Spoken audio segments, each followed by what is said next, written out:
हम सब के रूबरू जुमला उलमाए किराम हुफ़ाज़ किराम बिलख़ुसूस हम सब के इमाम हज़रत अब्दुल लतीफ़ साहब के बिला अस्सलामु अलैकुम व रहमतुल्लाहि व बरकातुहू।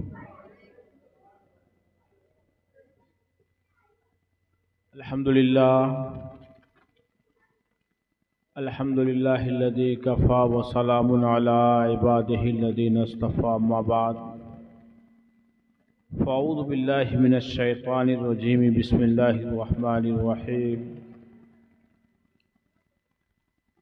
क़ाल अल्लाहु तबारक व तआला फ़िल क़ुरआनिल अज़ीम वल फ़ुरक़ानिल हमीद इन औलियाउहु इल्लल मुत्तक़ून। वक़ाल अन्नबिय्यु सल्लल्लाहु तआला अलैहि वसल्लम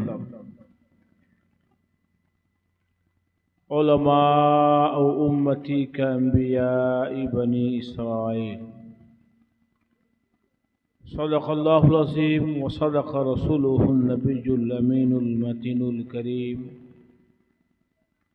व नहनु अला ज़ालिका लमिनश शाहिदीन वश्शाकिरीन वल्हम्दुलिल्लाहि रब्बिल आलमीन।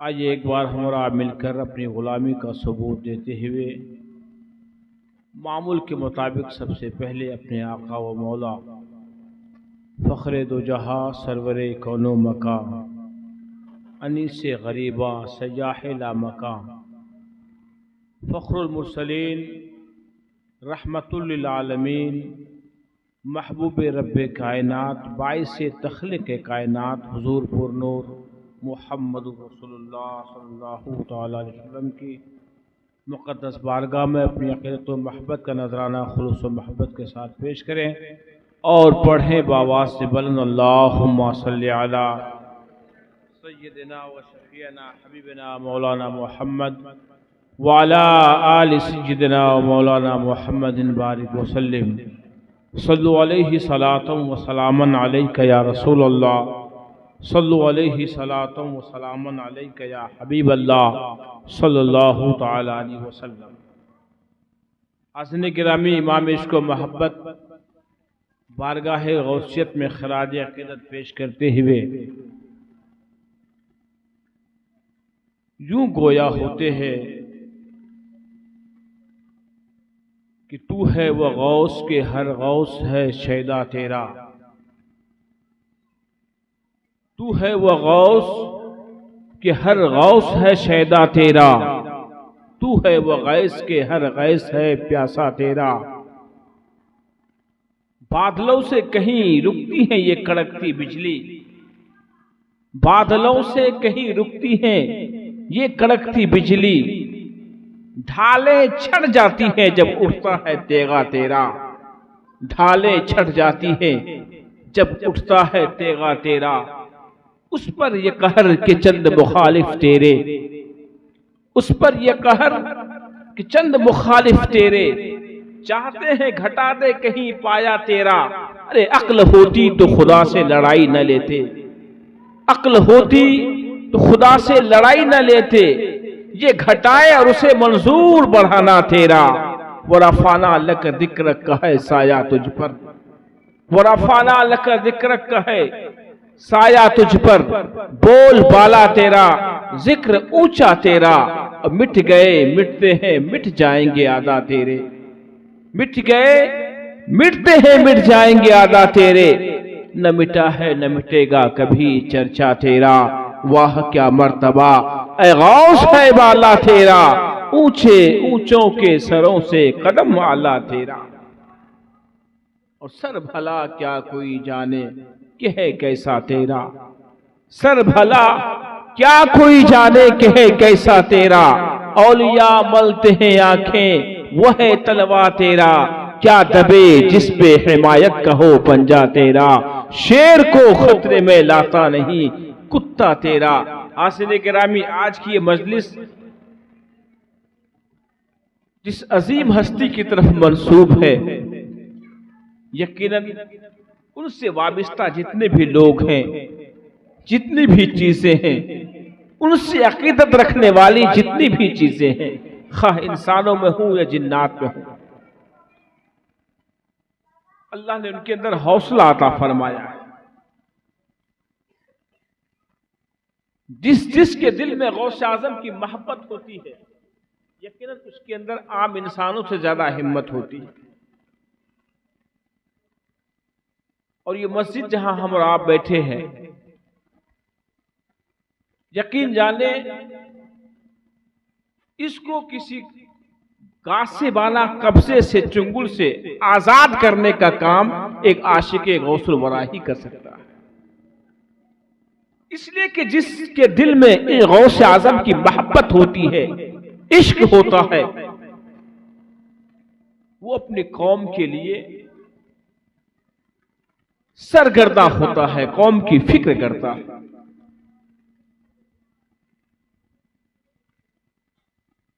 उनके दिल में कौम की मोहब्बत होती है। और बेहद नहीं ताला हजरत अब्दुल लतीफ साहब ने जैसा बताया, इससे एहसास हुआ कि यकीनन इतना बड़ा काम वही शख्स कर सकता है जिसके दिल में अपनी कौम की फिक्र होती है, कौम को आगे बढ़ाने का जज्बा होता है। और ऐसे लोगों के सामने बड़े बड़े आजमाइशें आती हैं, बड़े बड़े इम्तिहानात आते हैं, लोग रोकने की कोशिश करते हैं, दबाने की कोशिश करते हैं, कभी किसी अपनों की तरफ से, कभी गैर की तरफ से, हर तरफ से हमला होता है। मगर खुदा की कसम, जब बंदा ठान लेता है दीन के काम करने का, तो फिर वो ये नहीं देखता सामने कितनी बड़ी ताकत है, हमारी मुखालफत कौन कर रहा है। बस उसकी जुबान पर एक ही बात होती है, क्या दबे जिसपे हिमायत कहो पंजा तेरा, शेर को खतरे में लाता नहीं कुत्ता तेरा।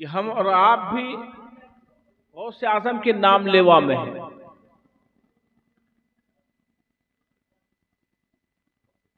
अच्छा, हजरत भी तशरीफ ला चुके हैं। जी मैं बोल रहा हूं, अल्लाह का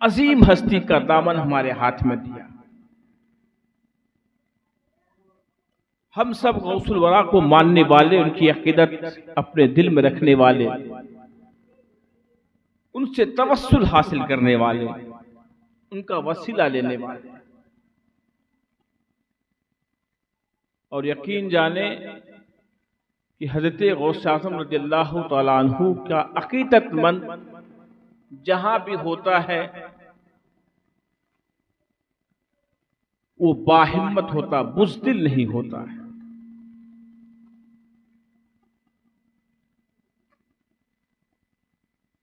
अल्लाह का एहसान है कि गौसे आज़म का साया हमें अता फरमाया। खुदा के फजल से हम पर है साया गौसे आज़म का, हमें दोनों जहां में है सहारा गौसे आज़म का। और मुरीदी ला तखफ कहकर तसल्ली दी गुलामों को, क़यामत तक रहे बेखौफ बंदा गौसे आज़म का। अजीज़ो कर चुको तैयार जब मेरे जनाजे को, कफन में लिख देना नाम वाला गौसे आज़म का। फरिश्तों रोकते क्यों हो मुझे जन्नत में जाने से, ये देखो हाथ में दामन है किसका गौसे आज़म का। हमारी लाज किसके हाथ है बगदाद वाले के, मुसीबत टाल देना काम किसका गौसे आज़म का। एक बार हुसूल बरकत के लिए और पढ़े दुरूद पाक, अल्लाहुम्मा सल्ली अला सय्यिदना व शफीअना हबीबना मौलाना मोहम्मद व अला आलि सय्यिदना मौलाना मुहम्मदिन बारिक व सल्लिम, सल्लु अलैहि सलातो व सलामन अलैका या रसूलल्लाह सल्लल्लाहु अलैहि वसल्लम। हाज़िर गिरामी, अभी मैंने आयत करीमा की तिलावत की। अल्लाह करीम इरशाद फरमाता है, इन औलिया अल्लाहि इल्लल मुत्तक़ून, इन औलियाहु इल्लल मुत्तक़ून, जिसका मफहूम और मतलब यह है कि अल्लाह के बंदे, अल्लाह के करीब बंदे, अल्लाह के वली सिर्फ वही लोग हो सकते हैं जिनके अंदर तकवा और परहेजगारी है। अल्लाह का वली सिर्फ परहेजगार बंदा ही हो सकता है। अल्लाह ने एक कसौटी में अता फरमा दी, एक तराजू, एक मीजान दे दिया। हम किसको अल्लाह का वली कह सकते हैं, अल्लाह का दोस्त हमें किसे कह सकते हैं। अल्लाह तबारक व तआला ने खुद हमारी रहनुमाई फरमाई, इन औलियाहु इल्लल मुत्तकून, अल्लाह का वली वही होगा जो परहेजगार होगा, जो मुत्तकी होगा, जो नमाजों का पाबंद होगा, जो अल्लाह की हुदूद की इताअत करने वाला होगा, जो अल्लाह के कवानीन पर चलने वाला होगा, जो शरीयत पर अमल करने वाला होगा। अगर इंसान दुनिया में बहुत बड़ा इंसान है, उसके आगे पीछे हजारों लोग घूमने वाले हैं, मगर अमल शरीयत पर नहीं है, नमाजों की पाबंदी नहीं है, हराम और हलाल की तमीज नहीं है, चाहे दुनिया का कितना बड़ा इंसान हो, खुदा की कसम वो फरेबकार तो हो सकता है मगर वली नहीं हो सकता। इसलिए कि वली होने के लिए अल्लाह ने कानून दे दिया, इन औलियाहु इल्लल मुत्तकून, वली वही होगा जो परहेजगार होगा। वली होने के लिए अव्वलीन शर्त परहेजगारी। और एक हदीस पाक का मैंने एक टुकड़ा पेश की। अल्लाह के नबी फरमाते हैं, उलमा उम्मती का अंबियाए बनी इसराइल, मेरी उम्मत के उलमा बनी इसराइल के नबियों की तरह है। अल्लाहु अकबर। बनी इसराइल के नबियों की तरह अल्लाह के रसूल ने अपनी उम्मत के उलमा को बयान फरमाया। इतना बड़ा एजाज इस उम्मत के उलमा को अल्लाह के नबी ने अता फरमाया, जो एजाज बनी इसराइल के नबियों को हासिल थी। या रसूलल्लाह, वो तो नबी हैं, जहां से विलायत की इंतहा होती है वहां से नबूवत की इब्तिदा होती है। ए अल्लाह के नबी, एक वली नबी की तरह कैसे हो सकता? तो जवाब मिलता है, इसलिए कि जो काम बनी इसराइल के नबी किए थे वो काम हमारी उम्मत के उलमा करेंगे। बनी इसराइल के नबियों का काम लोगों में तबलीग करना था, हमारी उम्मत के उलमा भी वो काम करेंगे। बनी इसराइल के नबियों के हाथ में अल्लाह ने जो खवारिक अता फरमाए थे, मोजज़ात की शक्ल में जो अजायब व गराइब काम अता फरमाए थे, अल्लाह ताला करामत की शक्ल में वो सारा काम हमारी उम्मत के उलमा में अता फरमाए। अल्लाहु अकबर। हाज़िरीन गिरामी, इस हदीस को पढ़ने के बाद उलमा उम्मती के अंबियाए बनी इसराइल, नबी ने फरमाया मेरी उम्मत के उलमा बनी इसराइल के नबियों की तरह हैं। इस हदीस को पढ़ें और गौसे आजम की जिंदगी देखें। खुदा की कसम, शुरू से लेकर आखिर तक पूरी जिंदगी का मुताला करने के बाद यूं महसूस होता है कि अल्लाह के नबी का फरमान गौसे आजम ही के लिए। आप लोग समझ नहीं पा रहे, बात तो करनी पड़ेगी।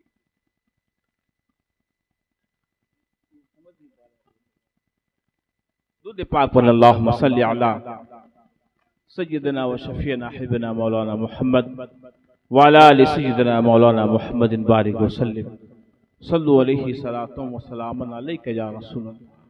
अल्लाह के नबी के फरमाने का मकसद यह है कि अगर बनी इसराइल का कोई नबी मोजज़ा के जरिए कोई ऐसा काम कर दिखाया जो आम इंसान नहीं कर सकता, तो मेरी उम्मत के उलमा भी वो काम करेंगे। और यकीन जाने वो काम हमारी अल्लाह के नबी की उम्मत के उलमा ने किया। आइए एक दो बात आपको बताता चलूं, फिर गौसे आज़म की करामत पे भी आएगी बात। बनी इसराइल के नबियों में अल्लाह ने जो कुव्वतें अता फरमाई थी, क्योंकि बनी इसराइल के जितने भी नबी हैं वो हमारे नबी के सदके में नबी हैं। वो नबूवत के मर्तबे पर फाइज हैं। और हजरत गौसे आज़म रज़ियल्लाहु तआला अन्हु नबी नहीं है, मगर विलायत के सबसे मुंतही दर्जे पर फाइज है। वो आला मकाम अल्लाह ने आपको अता फरमाया कि विलायत के बाब में उससे बड़ा कोई और मकाम ही नहीं है। नबी ने फरमाया मेरी उम्मत के उलमा बनी इसराइल के नबियों की तरह है। अल्लाहु अकबर। हासिल गिरामी, अगर बनी इसराइल के नबी में कोई शख्स मुर्दे को जिंदा किया तो नबी के फरमाने का मकसद मेरी उम्मत में भी कोई ऐसा होगा जो मुर्दे को जिंदा करे। अब अल्लाह के नबी का फरमान, बन मेरी उम्मत के उलमा की पूरी जिंदगी पूरी दुनिया के उलमा को इकट्ठा कर ले, गौसे आज़म को तन्हा इकट्ठा कर ले, तो खुदा की कसम जितनी सिफात दुनिया के तमाम उलमा में नहीं मिलेंगी, तन्हा गौसे आज़म की जात में मिलेंगी।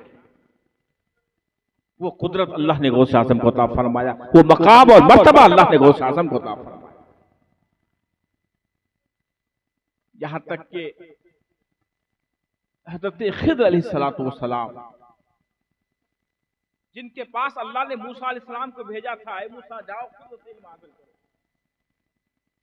इल्म लदुन्नी हासिल करो खिज़र के पास जाकर। मूसा अल्लाह के नबी है, बनी इस्राइल के नबी है, बड़े जलाली नबी। ये जनाब खिज़र के पास गए कि मुझे आपसे इल्म हासिल करना है। हज़रत खिज़र के बारे में आया कि अल्लाह के नबी नहीं, ये वली है। और अल्लाह ने अपने नबी मूसा कलीमुल्लाह को खिज़र के पास भेजा कि मूसा खिज़र के पास जाकर इल्म लदुन्नी हासिल करो। एक नबी एक वली के पास जा रहे हैं। जब मूसा अलैहिस्सलाम हज़रत खिज़र अलैहिस्सलाम के पास आए, जनाब खिज़र ने अपने साथ लिया और चल पड़े। पहले ही कह दिया था, मूसा कुछ ऐसा काम देखोगे तो कुछ हमसे टोक टाक मत करना, पूछताछ मत करना। जब कश्ती पर सवार हुए नदी पार करना था, तो जनाब खिज़र ने कश्ती की एक लकड़ी तोड़ दी, जिससे पानी रास्ता हुआ ऊपर आया, कश्ती भरने लगी। ये देखकर हज़रत मूसा को बर्दाश्त न हुआ, आपने पूछ लिया, जनाब आपने क्या किया?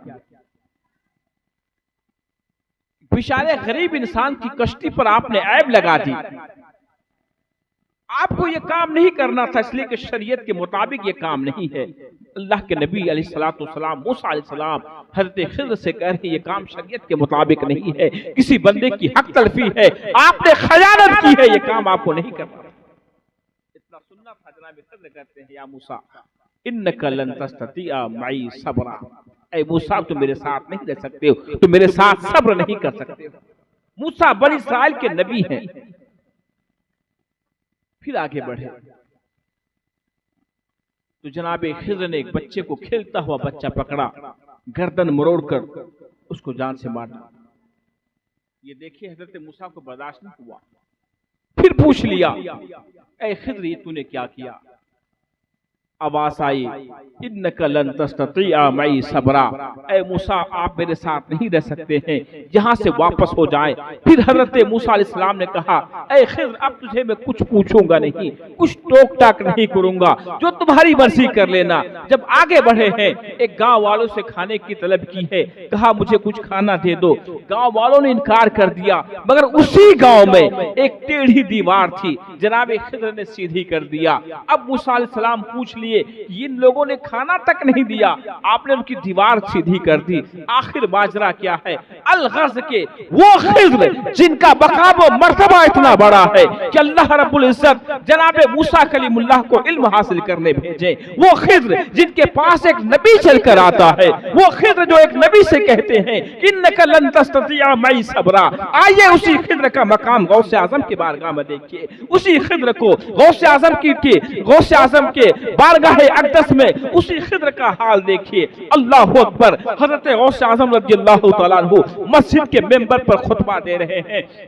यकायक आप मेंबर से नीचे उतरे, 2-3 कदम आगे बढ़े हैं और उसके बाद इरशाद फरमाते हैं, या इस्राइली, ए इस्राइली रुको, किफ वस्मा कलाम मोहम्मदी, ए इस्राइली, ए खिज़र रुको और मेरा यानी मोहम्मद अरबी के गुलाम का कलाम सुनते चले जाओ। अल्लाह अकबर। लोगों ने पूछा, हुजूर मामला क्या है? आपने फरमाया, अभी खिज़र मेरी तरफ से उड़ता हुआ जा रहा था, मैंने उसे रोका है, उसी को आवाज दी है। जरा सोचिए कि अल्लाह रब्बुल इज्जत ने क्या मकाम व मर्तबा अता फरमाया। अल्लाह अकबर। मेरा विजदान यकीन कहता है, खुदा की कसम, अल्लाह रब्बुल इज्जत ने हज़रत खिज़र को जो भी मकाम अता फरमाया हो, मगर गौसे आज़म को उससे बड़ा मकाम अता फरमाया। अल्लाह के नबी ने फरमाया, उलमा उम्मती का अंबियाए बनी इस्राइल, मेरी उम्मत के उलमा बनी इस्राइल के नबियों की तरह है। बगदाद की सरजमीन है और एक ईसाई पादरी ठीक मार रहा है पूरे बगदाद के सरजमीन पर कि मेरा ईसा तुम्हारे नबी से बेहतर है। चैलेंज था नबी अक़दस की नामूस पर, अल्लाह के रसूल सल्लल्लाहु अलैहि वसल्लम की इज्जत पर ये ईसाई पादरी चैलेंज कर रहा था। मेरे नबी ईसा ने मुर्दों को जिंदा किया है, तुम्हारे नबी ने क्या किया? कुरान से हवाला दिया। कुरान पाक में इरशाद हुआ कि मैं मुर्दों को जिंदा करता हूं, बर्स वालों को सही करता हूं, और ये हजरत ईसा अलैहिस्सलाम का दावा था। पादरी ने कहा कि मैं मुर्दों को, मेरे नबी ईसा अलैहिस्सलाम मुर्दों को जिंदा किया करते थे, मगर ऐ मुसलमानों तुम्हारे नबी के बारे में कुरान में कहीं ऐसा जिक्र नहीं है। कुरान में कोई ऐसा लफ्ज नहीं बता रहा है जो ये साबित करे कि तुम्हारे नबी ने मुर्दों को जिंदा किया है। हाज़िरीन गिरामी, उस पादरी को मालूम नहीं था कि वो किस सरजमीन पर इतना बड़ा दावा कर रहा है। और वो ईसाई पादरी चूंकि उस वक्त मुसलमानों को तरह तरह से गुमराह करने के लिए, अलग अलग जालों में फंसाने के लिए, मुसलमानों के ईमान कमजोर करने के लिए नई नई चालें चली जा रही थी, कभी ईसाइयों की तरफ से, कभी यहूदियों की तरफ से, कभी राफजियों की तरफ से, कभी मुअतज़िलियों की तरफ से। यह भी एक चाल थी मुसलमानों के ईमान को कमजोर करने की। मुसलमानों को, आम मुसलमानों से कहा जाता तुम्हारे नबी ने मुर्दों को जिंदा नहीं किया, मेरे नबी ने मुर्दों को जिंदा कर दिखाया। आम मुसलमान उसके नरगे में फंस जाते। यहां तक कि यह बात हजरत गौस आजम के किसी मुरीद और किसी चाहने वाले के कान पर पड़ गई। जब आपने ये बात सुनी तो ये बात हजरत गौस आजम तक पहुंचा दिया और अर्ज किया, हुजूर कोई ईसाई पादरी है जो बगदाद की सरजमीन पर नबी अक़दस की इज्जत पर और हुजूर की नामूस पर हमला कर रहा। उसका कहना है कि मोहम्मद अरबी ने किसी मुर्दे को जिंदा नहीं किया, अल्लाह ने उसको यह कुदरत अता नहीं फरमाई जो कुदरत ईसा अलैहिस्सलाम को अता फरमाई। हाज़िरीन गिरामी, ये बात हज़रत गौस आज़म ने जो ही सुना फौरन जलाल में आ गए। इरशाद फरमाया, भला ये कैसे हो सकता है कि ईसा का मर्तबा मेरे नबी से अफजल हो जाए, ज्यादा हो जाए? अरे ईसा को नबूवत मिली है तो मेरे नबी के सदके में मिली।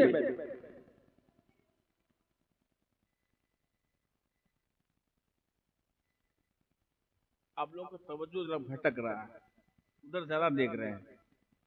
इधर बैठ जाए, उधर नजर नहीं जाएगी। ऐसे इधर बैठ जाइए। आप भटकेंगे तो यहाँ पे दिमाग भटकने लगेगा। दुरूद पाक पर अल्लाहुम्मा सल्ली अला सय्यदना व शफीना हबीबना सल्लल्लाहु अलैहि वसल्लम। गौस आज़म के कानों तक जब बात पहुंची कि कोई ईसाई पादरी है जो हमारे नबी को चैलेंज कर रहा है, नबी के नामूस पर हमला कर रहा है, नबी की कुदरत पर सवाल उठा रहा है, इतना सुनना था। गौस आज़म जलाल में आए, इरशाद फरमाते हैं, भला वो पादरी कौन है, मुझे उसके पास ले चलो और कहो उस पादरी से कि तुम्हारे नबी ने मुर्दा जिंदा किया था, तुम मेरे नबी की बात करते हो। मैं नबी नहीं, नबी का गुलाम हूं, खुदा की कसम मैं खुद मुर्दा जिंदा करके दिखाऊंगा। गिरामी, जो दावा एक नबी कर सकता है, अल्लाह के नबी ने फरमाया मेरी उम्मत के उलमा बनी इस्राइल के नबियों की तरह है। जो काम बनी इस्राइल का नबी किया था वो काम करने के लिए मेरे आका की उम्मत का एक शख्स ऐलान फरमाते हैं, दावा करते हैं। अब जब गौस आज़म की बात उस पादरी तक पहुंची तो हर पूरे बगदाद में एक शोर मच गया कि जिस पादरी ने जो ऐलान किया था, जो चैलेंज किया था, उस चैलेंज को कबूल करने वाला एक नौजवान है जिसका नाम अब्दुल कादिर है। गौस आज़म जवानी की उम्र में है, बुढ़ापे भी नहीं है। चैलेंज को कबूल करने वाला नौजवान है। गौस आज़म का आमना सामना हुआ उस पादरी से। आपने फरमाया, पादरी तेरा क्या दावा है कि तुम्हारे नबी ने मुर्दे को जिंदा किया और ये कुदरत मेरे नबी के अंदर नहीं थी? तुम मेरे नबी की बात करते हो, खुदा की कसम मैं नबी नहीं, नबी के गुलामों के गुलामों के गुलामों का गुलाम हूं। बता मैं अब्दुल कादिर किस मुर्दे को जिंदा करूं? इतना सुनना था, पादरी हक्का बक्का रह गया।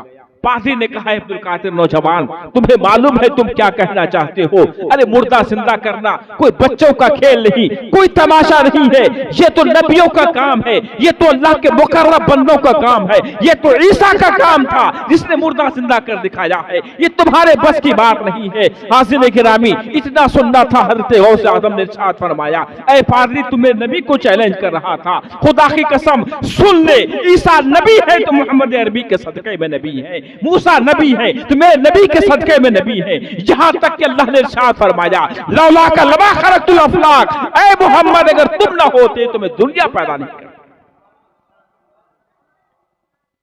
हाज़िर गिरामी, गौस आज़म ने फरमाया कि तुम्हें नबी की बात बाद में करना, अब्दुल कादिर की बात नहीं करना। बता मैं किस मुर्दे को जिंदा करूं? पादरी समझ गया, जानता था, मगर आज वो फंस गया, गौस आज़म के नरगे में फंस गया, चुंगल में फंस गया। गौस आज़म रज़ियल्लाहु तआला अन्हु की जवानी देखकर वो सोचा कि शायद इसको मैं बहका दूंगा, किसी तरह फुसला दूंगा। मगर गौस आज़म ने फरमाया कि जनाब तुम बताओ किस मुर्दे को जिंदा करना। और यूं ही नहीं बल्कि बरसरे आम ये ऐलान कर रहा हूं। तो पादरी ने सोचा कि बड़ा अच्छा मौका है। उसको यकीन था ये काम तो ये कर नहीं पाएगा, और फायदा ये होगा कि मुर्दा जिंदा नहीं कर पाएगा और बगदाद के लोग इससे दूर हो जाएंगे, दीन से नफरत करने लगेंगे। उनको मालूम हो जाएगा कि ईसाईयत ज्यादा मजबूत है, इस्लाम में उतनी ताकत नहीं है। तो उसने ये कहकर एक 400 साल पुराने कब्रिस्तान में ले गया, कब्र के पास। और शासन ने फरमाया अगर मैं मुर्दे को जिंदा कर दिया तो बताओ तुम क्या करो? पादरी ने कहा मुसलमान हो जाओगा। पूरा मजमा बगदाद के हर तरफ के लोग जमा हुए। ये कोई ढकी छुपी हुई बात नहीं है, ये रिवायत इतनी मशहूर है जितनी कि और दिगर करामात मशहूर है। बहुत सारे लोग जमा हुए। उस वक्त हज़रत गौस आज़म ने पादरी से कहा, ए पादरी, तुम्हारे नबी ने जब मुर्दा जिंदा किया था तो कुम बेइज़्निल्लाह कहा था। अब सुनो, मैं मुर्दे को जिंदा करता हूं। अल्लाह अकबर, कब्र पर ठोकर लगाई, इरशाद फरमाया कुम बेइज़्नी, ए मुर्दा मेरे हुक्म से उठकर खड़े हो जाओ। वो गवैया था, गाता हुआ उठकर खड़ा हुआ। सिर्फ गाता हुआ उठकर खड़ा नहीं हुआ, गौस आज़म को चेहरे को देखा और मुसलमान पढ़कर मुसलमान भी हो गया। इतना देखना था, पादरी हक्का बक्का रह गया। अब कर बरता क्या न करता, भागता तो भाग नहीं सकता था। उसने देखा यकीनन जो काम मेरा नबी किया था, जो काम ईसा रूहुल्लाह किए थे, वो काम अब्दुल कादिर कर दिखाया है। दिल पसेज गया, कदमों पे गिर गया और कहा, ए अब्दुल कादिर, मैं मान गया तेरे कुदरत का आलम ये है तो तेरे नबी की कुदरत का आलम क्या होगा? ये हाल है खिदमतगारों का तो सरकार का आलम क्या होगा? हाज़िर गिरामी, हज़रत गौस आज़म रज़ियल्लाहु तआला अन्हु, नबी ने फरमाया मेरी उम्मत के उलमा बनी इस्राइल के नबियों की तरह है। इस तरीके से बहुत से वाक़यात हैं, मगर गौस आज़म रज़ियल्लाहु तआला अन्हु को इतना बड़ा मकाम और इतना बड़ा मर्तबा जो अता हुआ, यूं ही नहीं अता हुआ कि बैठे बैठे घर में अल्लाह ने सारी कुदरतें अता फरमाई, बल्कि इस मकाम को हासिल करने के लिए गौस आज़म रज़ियल्लाहु तआला अन्हु ने बड़ी मेहनत जुस्तजू की है। खुरासान की जंगलों से जाकर पूछिए कि कौन सी ऐसी जगह होगी जहां गौस आज़म के सर नहीं झुके हो। 40 साल तक घर से बाहर होना, इबादतों और रियाजतों के जरिए अल्लाह को राजी करना, 40 साल तक इशा के वजू से फजर की नमाज अदा करना, ये कोई आम बात नहीं है। सुनने में हमें थोड़ा कुछ उतना एहसास नहीं होता, मगर एक रात आप सोचे कि हम इशा की नमाज पढ़ के फजर की नमाज इसी वजू से पढ़ेंगे तो मुश्किल हो जाएगा। बहुत मुश्किल होगा। कुर्बान चाहिए गौसे आजम की जात पर 40 साल तक कंटिन्यू इशा के वजू से फजर की नमाज अदा करना और 15 साल तक एक पैर पर खड़े होकर पूरी रात में एक खत्म कुरान कर देना। जब बंदा इतनी मशक्कतें उठाता है खुदा की राह में, इतनी इबादतें और परहेजगारियां इख्तियार करता है, जब जुहदो वरा का खूगर हो जाता है, इबादत और रियासत जिसके गुट्ठी में बैठ जाती है, तब अल्लाह रब्बुल इज्जत हदीस पाक में इरशाद फरमाता है, इन्नल अब्द ला यतकर्रबु बी इलैया बिन नवाफिल हत्ता तकर्रबहु।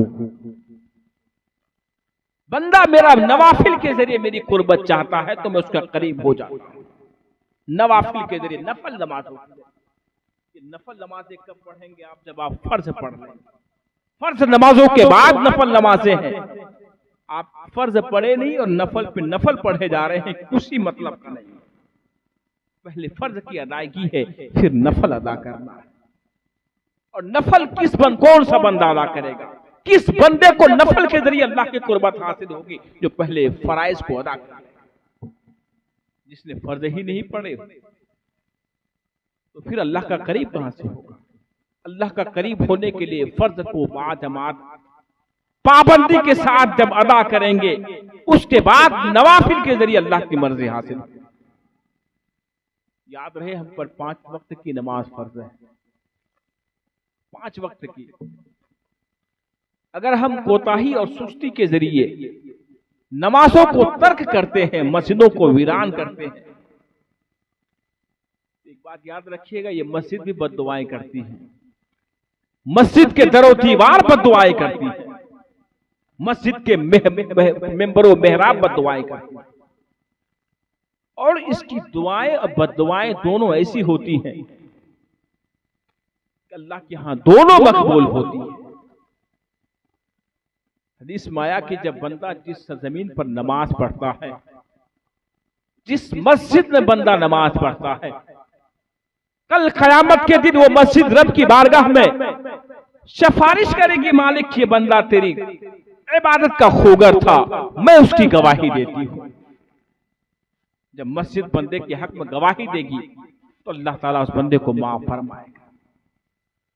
और अगर बदकिस्मती से मस्जिद ने यह गवाही दे दी कि मालिक ये नमाज नहीं पढ़ता था, इसके मोहल्ले में मस्जिद थी, अजान होती थी, दुनिया के कामों में मशगूल था, बीवी बच्चों में मशगूल था, कारोबार में मशगूल था, कोई काम नहीं तो टीवी में मशगूल था, मैच और दिगर फजूलियात में मशगूल था, मालिक तेरी मस्जिद की तरफ नहीं आता।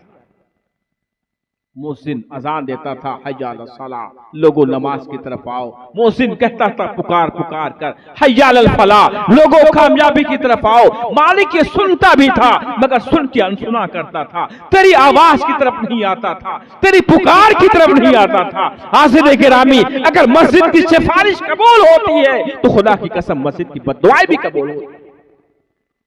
आज हमारा मोहल्ला बर्बाद है इसलिए कि हमने खुदा की पुकार को सुना नहीं। अल्लाह ने फरमाया कि कामयाबी की तरफ लोगों को बुलाओ। मोहसिन, कामयाबी हमने होटलों में ढूंढ रखा है, कामयाबी चौक चौराहे पर बैठने को हमने समझ लिया है, कामयाबी हमने टीवी देखने को समझ लिया है। ए लोगों, खुदा की कसम, कामयाबियां वहां नहीं है, न सिनेमा हॉल में है, न चौक चौराहे पर है, न दोस्तों यारों के साथ है। अगर कामयाबी कहीं है, अल्लाह के नबी ने आजान के जरिए पूरी दुनिया के मुसलमानों में यह ऐलान फरमा दिया है, ऐलान कर दो, हय्या अल फलाह, हय्या अल फलाह। कामयाबी अगर चाहते हो तो मस्जिद में आ जाओ, कामयाबी यही मिलेगी। हज़रात गिरामी, मस्जिद के अलावा हमें कामयाबी हमारे लिए कहीं नहीं रखी है। मस्जिद में हमारा दीन भी है, हमारी दुनिया भी है, और बदकिस्मती से हम मस्जिद से ही दूर हुआ करते हैं। बहुत बड़ी ज़मीन है इंसान की कामयाबी की, हमारी ये सरजमीन, हमारी मस्जिद, पहचान हमारी है, शान हमारी है, इसको आबाद रखें। आप मस्जिद आबाद करें, इंशाअल्लाह अल्लाह की रहमत से उम्मीद है आपका घर यूं ही आबाद होता चला जाएगा। और आपको बताएं कि अल्लाह के नबी सल्लल्लाहु अलैहि वसल्लम ने फरमाया कि दुनिया की सबसे बेहतर जगह अगर कोई है तो मस्जिद है। ये भी सुनते चले, दुनिया की सबसे बेहतर कोई जगह है तो मस्जिद है, और सबसे बुरी कोई जगह है तो वो बाजार। अभी किसी ने बयान किया था, आप सुने थे, सबसे बेहतर जगह। और हमारी बदकिस्मती ये है कि जिस चीज को अल्लाह उसके रसूल और हमारे उलमाए किराम करने को कहते हैं, हम उसी चीज से दूर होते हैं। बाकी दूसरों को हम खूब फॉलो करते हैं। अगर किसी ने आधा सर छीलकर आधा सर बाल रखा है तो हम उसकी पैरवी करते हैं। किसी ने दाढ़ी में अगर कोई डिजाइन निकाला है तो हम उसकी पैरवी करते हैं, जबकि वो लोग जो कर रहे हैं वो सरासर इस्लाम और मुसलमानों के मजाक बनाने के, और जाने अनजाने में हम उसकी पैरवी करने लगते हैं। हाज़िरीन गिरामी, हम मुसलमान हैं, गौसे आज़म की महफिल में बैठे हैं, इसलिए कुछ बातें वो भी बताता चलूं जो हमें गौसे आज़म ने अता फरमाया। गौसे आज़म ने फरमाया थे कि फराइज की पाबंदी करो, नवाफिल के जरिए अल्लाह का कुर्ब हासिल करो। नवाफिल के जरिए 40 साल तक आप खुद इशा के वजू से फजर की नमाज अदा किए, और बीच में सिर्फ ऐसा नहीं कि इशा की वजू करके नमाज पढ़े और सो गए, बल्कि 40 साल तक आप रात भर सोए नहीं, रब की रजा के खातिर पूरी रात नवाफिल अदा करते रहे, पूरी रात नवाफिल अदा करते रहे, नमाजों पर नमाजें होती रही, तहज्जुद पर तहज्जुद होता रहा। सजदों का आलम यह था कि जब सजदे में गिरते तो काफी देर तक रहते। हाज़िरीन गिरामी, जब बंदा इस तरीके से अल्लाह की रजा के लिए, अल्लाह की मर्जी के लिए खुदा की बारगाह में लिपट जाता है, अल्लाह की बारगाह से लिपट जाता है, तो फिर अल्लाह रब्बुल इज्जत उस बंदे पर यूं इनाम फरमाता है। हदीस पाक में इरशाद हुआ कि कुन्तु यदहुल लज़ी यब्तशु बिहा, मैं उस बंदे का हाथ होता हूं जिससे बंदा पकड़ता है, मैं बंदे की आंख बन जाता हूं जिससे बंदा देखता है, बंदे की जुबान बन जाता हूं जिससे बंदा बोलता है, बंदे का पैर बन जाता हूं, कदम बन जाता हूं जिससे बंदा चलता है। हाज़िरीन गिरामी, बंदा जब वो मर्तबा हासिल कर लेता है, फिर अल्लाह रब्बुल इज्जत उस बंदे को ये इख्तियार फरमाता है, चाहे तो किसी मुर्दे को जिंदा कर दे, चाहे तो किसी जिंदे को मार दे, मगर उस मर्तबे को पाने के लिए बड़ी जद्दोजहद करनी पड़ती है, बड़ी कुर्बानियां देनी पड़ती है, जिंदगी को खुदा के नाम पर वक्फ करना पड़ता है, तब जाकर वो मर्तबा, वो मकाम हासिल होता। हज़रत गौसे आज़म मादरजाद वली थे, अगर दुनिया में आने के बाद भी इतनी ज्यादा मुजाहिदात नहीं करते, इतने चिल्ले नहीं करते, इतनी नमाज़ें नहीं अदा करते, फिर भी आप वली होते, फिर भी आप वली होते। मगर हज़रत गौसे आज़म ने उसी पे इक्तिफा नहीं किया, अल्लाह की रजा हासिल करनी थी, पूरी जिंदगी खुदा के नाम पर वक्फ कर दिया, और तकरीबन 43 साल तक गौसे आज़म ने फकीरी की जिंदगी गुजारी, जहां लोग आला किस्म के खाना खाते थे, गौसे आज़म दरख्तों के पत्ते खाया करते। आपने सिर्फ सुना गौसे आज़म का दामन नहीं छोड़ेंगे, जिंदगी भी पढ़ लीजिए गौसे आज़म की कैसी जिंदगी थी। आधी उम्र है गौसे आज़म की फकीरी और मिस्कीनी वाली जिंदगी गुजरी, जहां लोगों के घरों में उम्दा खाना पकते थे, गौसे आज़म रज़ियल्लाहु तआला अन्हु दरख्तों के पत्ते, दरख्तों के छाल खाकर आप जिंदगी गुजारते थे। यहां तक कि आप खुद फरमाते हैं, भूख की शिद्दत से कभी मेरे नफ्स में एक पुकार, एक हैजान सी पैदा होती, आवाज आती भूख भूख की, तो मैं फिर उसे इबादत में मशगूल कर देता, नवाफिल में मशगूल कर देता, तिलावत कलामुल्लाह में मशगूल कर देता, मुझे फिर सुकून मिल जाता। हाज़िरीन गिरामी, यहां तक कि जब भूख की शिद्दत बढ़ी, दाना पानी से काफी अरसा तक दूरी हो गई। रिवायत में है कि 40-40 दिन तक हज़रत गौस आज़म कुछ नहीं खाते, मगर इबादत में कमी नहीं थी। अल्लाह की राह में जिस तरीके से आप पहले इबादत में मशगूल रहते थे, उसी तरीके से भूख की शिद्दत में भी मशगूल रहते थे। कभी आपने इबादत में कमी नहीं की, कभी तिलावत में कमी नहीं की, कभी नमाज की अदायगी में कमी नहीं की। आप खुद फरमाते हैं 40-40 दिन तक हमें खाना पानी नसीब नहीं होता, जहां तक कहते गौस आज़म ने कसम खा रखा था कि अब अगर अल्लाह मुझे ना खिलाए, अल्लाह रब्बुल इज्जत मुझे ना खिलाए, तो मैं खाने वाला भी नहीं। पूरी जिंदगी बंदा अल्लाह के लिए वक्फ कर दे तो यकीनन अल्लाह की रहमत उस बंदे की तरफ मुतवज्जे हो जाती है। और साहब ने कसम उठा ली, जब तक अल्लाह मुझे नहीं खिलाएगा मैं खाने वाला नहीं हूं। जनाब खिज़र आए 40 दिन के बाद, बल्कि और काफी अरसा के बाद तश्त में खाना लेकर आए। कहा अब्दुल कादिर खा लो।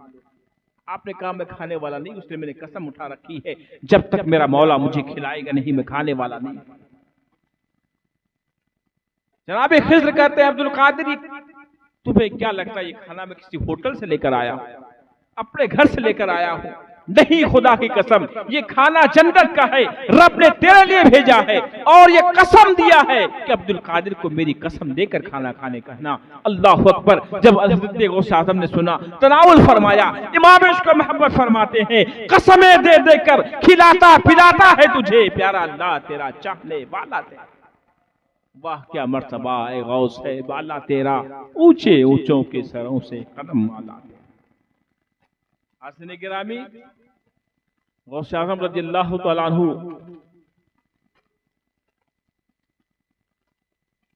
हर तरीके से जिस पहलू पर आप नजर डालेंगे, जिस पहलू का मुताला करेंगे, हर पहलू में हज़रत गौस आज़म मुमताज और बेनियाज बेमिसाल है। और जब बंदा बड़े मर्तबे पर फाइज होता है तो उसके पीछे शैतान भी बहुत ज्यादा लगता है। जब तक आप नमाज नहीं पढ़ रहे हैं शैतान आपको बहकाएगा नहीं, इसलिए वो जानता है ये बहका हुआ ही। जब तक आप मस्जिद से दूर हैं शैतान आपके पीछे नहीं लगेगा। एक दिन आप मस्जिद में आने की कोशिश करें, ख्याल पक्का इरादा बना ले आज हमें मस्जिद में जाकर नमाज अदा करनी है। फिर देखिए आपके अंदर कितने ख्यालात पैदा होते हैं, कितने काम आपके सामने आते हैं। इसलिए कि शैतान का काम ही बहकाना है, उसने अल्लाह से वादा कर रखा। और बंदा जब ज्यादा अल्लाह का करीब होना चाहता है, ज्यादा अल्लाह का करीब होता है, फिर उसके पास शैतान भी ज्यादा आते हैं, बड़े बड़े शैतान आते हैं। गौस आज़म के पास भी आया, ऐसे नहीं बल्कि एक बादल नुमा शक्ल में आवाज आती है बादल से, अब्दुल कादिर मैं तेरी इबादत से खुश हूं, तुम्हारी नमाजों से राजी हूं, तुम जो मुजाहिदे करते हो इस मुजाहिदे पर मुझे रहम आ गया है। अब्दुल कादिर मैंने तुम पर से नमाज माफ कर दी। लोगों जरा सोचें, ये आम मौलवी होता तो क्या करता, हम जैसे लोग होता तो खुशी से फूल जाता यार नमाज माफ हो गई। मगर वो गौस आज़म की जात, वो जानते थे शैतान का हमला किस किस तरीके से हो सकता है। आवाज आ रही है ऊपर बादल से, अब्दुल कादिर तुम्हारी नमाजों से मैं खुश होकर तुम पर नमाज मैंने माफ कर दी। गौस आज़म समझ गए ये शैतान की चाल है। आपने शाह फरमाया मरदूद ये नमाज में नबी पर जब माफ नहीं हुई, अल्लाह ने अपने नबियों पर माफ नहीं फरमाया बल्कि अपने हबीब पर और जिम्मेदारी बढ़ा दी, तहज्जुद की जिम्मेदारी बढ़ा दी थी। अल्लाह को अगर माफ करना होता तो खुदा की कसम सबसे पहले अल्लाह ने अपने हबीब पर माफ किया होता। इसलिए कि अल्लाह के हबीब से बड़ा इबादत गुजार दुनिया में कौन हुआ है, उनसे बड़ा नमाजी कौन हुआ है, उनसे बड़ा मुत्तकी परहेजगार कौन हुआ है। अगर अल्लाह को नमाज माफ करना होता अपने नबियों पर माफ करता। खुदा की कसम ऐ मरदूद हम तुम्हारे बहकावे में आने वाले नहीं, तू शैतान है। और जब अल्लाह ने नबियों पर नमाज माफ नहीं फरमाई तो अब्दुल कादिर कौन होता जिस पर नमाज माफ। इतना कहना था, बादल छट गया, उससे एक काला धुआं पैदा हुआ। फिर आवाज आने लगी, अब्दुल कादिर, मैंने इस चाल से तकरीबन 300 ऐसे वली को बहका दिया है जिसके हाथ में अल्लाह ने करामत जाहिर की थी, मगर तुझे तेरे इल्म ने बचा दिया। जरा सोचें हजरात गिरामी, शैतान सबके पास आना है, मगर जो शैतान को अपना दोस्त बना ले वो भाग गया, और जो शैतान को दूर भगा दे वही अल्लाह का करीब बंदा होता है। सबके पास शैतान आता है, मगर कुछ लोग वो होते हैं जो शैतान को अपने पास रख लेते हैं, और बहुत ही कुछ ऐसे भी लोग होते हैं जो समझ जाते हैं शैतान की चाल है, उसे लाहौल पढ़ के दूर कर देते हैं। और हम में से ज्यादातर तो वही है जो शैतान को अपना दोस्त मानते हैं। कहीं भी देखें कोई 10 लोग बैठे किसी की गिबत कर रहे हैं, बैठ गए वहां और उसकी हाँ में हाँ मिला दी, चुगली हो रही है वहां बैठ गए। आपको पता है ये सब चीजों को हम गुनाह नहीं समझते, पर हदीस पाक में इरशाद हुआ थे, अब्दुल्लाह इब्न अब्बास कहते हैं कि अल्लाह के नबी के साथ हम लोग कहीं जा रहे थे, तो प्यारे नबी का गुजर 2 कब्र से हुआ। फमर्र नबी सल्लल्लाहु अलैहि वसल्लम बेकब्रैनी फहुमा युअज़्ज़िबान, वो दोनों कब्र वालों पर अजाब हो रहा था। हुमा युअज़्ज़िबान बिकबीर, किसी बड़े गुनाह की वजह से नहीं। अल्लाहु अकबर। अम्मा अहदुहुमा फकाना ला यस्ततीरु मिनल बौल व अम्मल आखिर फकाना यमशी बिन नमीमा। एक तो वो था जो चुगली किया करता था, और एक वो था जो पेशाब की छींटों से बचा नहीं करता। हम गुनाह नहीं समझते हैं, मगर कल कयामत के दिन इन चीजों का भी हिसाब होना है। चुगली और गीबत जिसे हम कुछ बड़ी चीज नहीं समझते, किसी मौलवी के खिलाफ, इमाम के खिलाफ, मोहल्ले के लोगों के खिलाफ, किसी की बच्ची के खिलाफ। हाज़िन गिरामी, अल्लाह रब्बुल इज्जत की सिफत है सत्तार, पर्दा करने वाला। अगर आपके सामने कोई गुनाह जाहिर हो गया किसी का, अव्वलीन फरीजा आपका है उस पर आप पर्दा करें। अगर किसी बंदे का ऐब आप छुपाएंगे तो अल्लाह ताला आपका ऐब छुपाएगा। और हज़रत गौस आज़म ने फरमाया कि कोई बंदा उस वक्त तक वली नहीं हो सकता, कोई बंदा हजरत उस वक्त तक वली नहीं हो सकता जब तक उस बंदे के अंदर 12 सिफात पैदा ना हो जाए। 12 सिफात में इरशाद हुआ, 2 सिफत अल्लाह का, सत्तार होना, गफ्फार होना, बंदे के अंदर माफ करने की सलाहियत भी होना और ऐबों को छुपाने की ताकत भी होना। बंदा जब तक इन 12 सिफात का मुतहब्बिल नहीं हो सकता तब तक वली नहीं हो पाएगा। तो ये सत्तारी आज हमारे समाज में एक दूसरे को नीचा करने के लिए, दूसरों के खानदान दर खानदान में कभी ऐब हुआ था उसको हम जाहिर करते हैं, तुम्हारे बाप दादा ने ऐसे किया।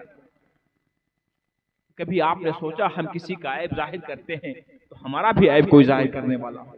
इसलिए कि इंसान कोई खता से मासूम नहीं है, गुनाह हर एक इंसान से होता है। शैतान कहां कहां आप पे अपनी चाल चल रहा है उस चीज को समझना जरूरी है। जिन चीजों में, जिन गुनाहों में लज्जत आना शुरू हो जाए, समझ जाए शैतान शामिल हो चुका है। हम नहीं समझते गुनाह क्या है।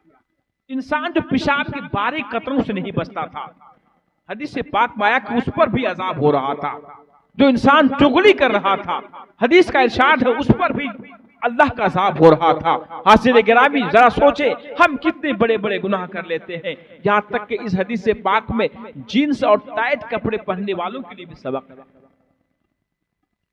अगर पेशाब का कतरा आपके कपड़े में पड़ गया तो आप समझते होंगे ना कि हम पानी से धुल लेंगे। धुल दिए तो बड़ी अच्छी बात है, नहीं धुले उसका भी हिसाब होगा, उसका भी कयामत में आपको हिसाब देना है और उसकी भी सजा काटनी।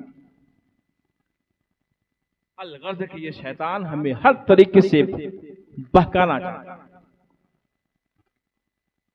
हर तरीके से अपने चुंगल में लेना चाहता है। इसलिए कि उसका मकसद ही यही है। गौस आज़म के पास आया, जब आपने लाहौल पढ़ा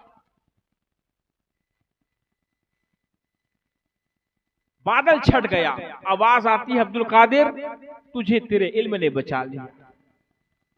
गौस आजम समझ गए कि शैतान की दूसरी चाल है, फिर से हमें अपने नरगे में ये फंसाना चाहता है।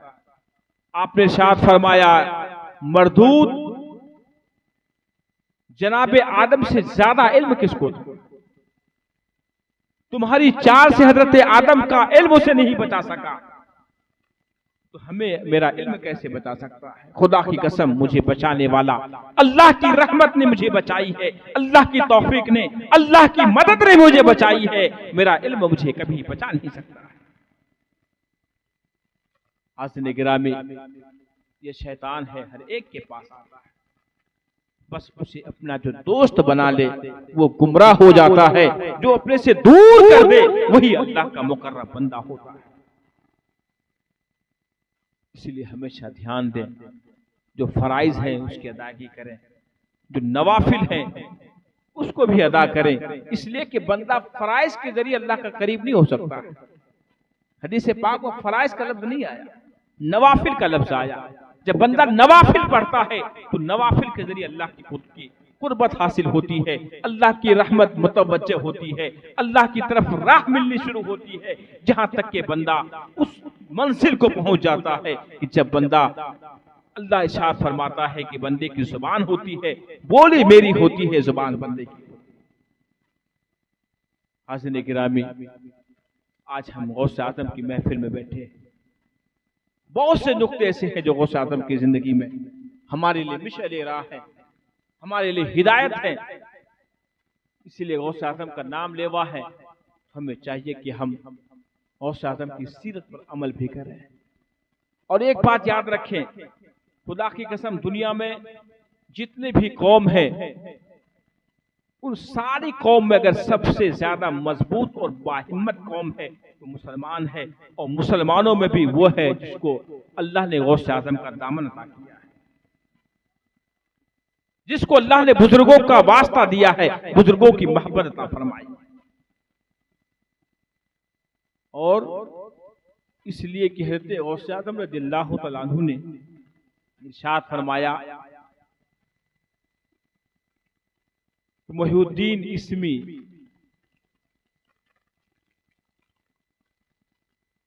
मेरा नाम मोहिउद्दीन है, दीन को जिंदा करने वाला। दीन को हज़रत गौस आज़म ने जिंदा किया। यूं दूसरी जुबान में कहें कि गौस आज़म रज़ियल्लाहु तआला अन्हु ने मुसलमानों को क़यामत तक आने वाले मुसलमानों के अंदर जान अता फरमाई। दीन मुसलमानों से है और दीन को गौस आज़म ने जिंदा फरमाया है, यानी क़यामत तक आने वाले मुसलमानों के दिलों में अल्लाह ने गौस आज़म के जरिए हयात जावेदानी अता फरमाई है। और यकीन जाने जिसके दिल में अल्लाह ने गौस आज़म की